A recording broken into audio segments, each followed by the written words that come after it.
200 rejection letters తర్వాత కూడా స్విగ్గీని create చేసిన విజయ్ దీక్షాని మర్చిపోవద్దు.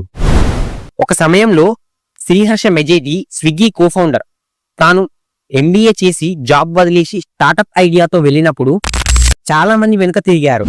ఇన్వెస్టర్స్ చెప్పారు, డెలివరీ యాపా ఇండియాలో పనిచేస్తుందా అని 200 సార్లు రిజెక్ట్ చేశారు.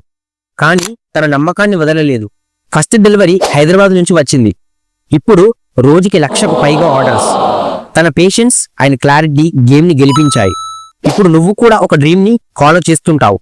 చాలా ఫెయిల్యూర్స్ వస్తే కష్టం అనిపిస్తుంది, కానీ గుర్తుపెట్టుకో, రిజెక్షన్స్ అంటే నో కాదు, నెక్స్ట్ ఆపర్చునిటీ అని. ఫెయిల్యూర్స్ వస్తే మనం చేంజ్ అవ్వాలి. మనకి హెల్ప్ చేయని వాళ్ళని బ్లేమ్ చేయకూడదు, మనకి మనం హెల్ప్ చేసుకోవాలి. అందుకే ఫోకస్ చేసి ఫైట్ చేయి. సక్సెస్ 100% వస్తుంది. ఇన్ఫర్మేషన్ నచ్చితే వీడియో లైక్ చేసి ఛానల్ ఫాలో అయిపోండి.